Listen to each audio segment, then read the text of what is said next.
सोनम अपने मायके से कुछ दिन बिताकर ससुराल आती है। आ गई महारानी आराम फरमा के। तेरी माँ ने कुछ दिया भी है क्या, खाली हाथ भेज दिया तुझे? माँ ने बहुत कहा था माँ जी, पर मैं ही कुछ लेकर नहीं आई। क्यों लेकर नहीं आई? यहाँ क्या भरा पड़ा? माँ जी आप कैसी बात कर रही हैं? मेरी शादी को 5 साल हो गए हैं। आखिर कब तक मैं अपने माँ बाप से मांगती रहूँगी?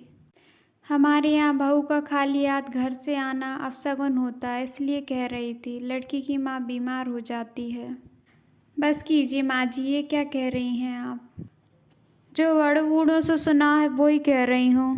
इस तरह सुधा सोनम से कभी दिवाली पर कभी होली पर शगुन का कहकर सोनम के मायके से पैसे मंगवाती रहती है।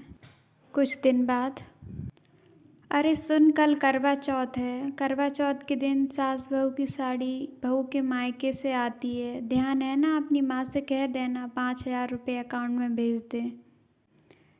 देखो शेखर, आज फिर माँ जी ने मेरे मायके से पैसे मंगवाए। कुछ जरूरी रिवाज होगा तभी माँ ने मंगवाए। ऐसे रीति रिवाज किस काम के कि लड़की के माँ बाप को अपनी बेटी भी देनी पड़े और जिंदगी भर कर्जा भी चुकाना पड़े। देखो सोनम, तुम जानो और माँ जाने, मुझे तुम दोनों के बीच में नहीं पड़ना। मुझे ही कुछ करना पड़ेगा। आखिरकार कब तक मेरे मायके वाले इन लोगों की मांगों का बोझ उठाते रहेंगे? अगले दिन, माँ जी मेरे भाई को बेटा हुआ था ना सूरज? हाँ हाँ पता है। तो 2 दिन बाद उसका जन्मदिन है। मेरे मायके में प्रथा है कि बच्चे के पहले जन्मदिन पर उसकी बुआ की सास उसके लिए सोने का झूला लाती है। भाई तेरा, भतीजा तेरा, मैं क्यों झूला दूँ? रिवाज माँ जी, रिवाज। अगर आप ऐसा नहीं करेंगी तो कुछ ही दिनों में आप भगवान को प्यारी हो जाएंगी। यह कहकर सोनम रोने का नाटक करने लगती है।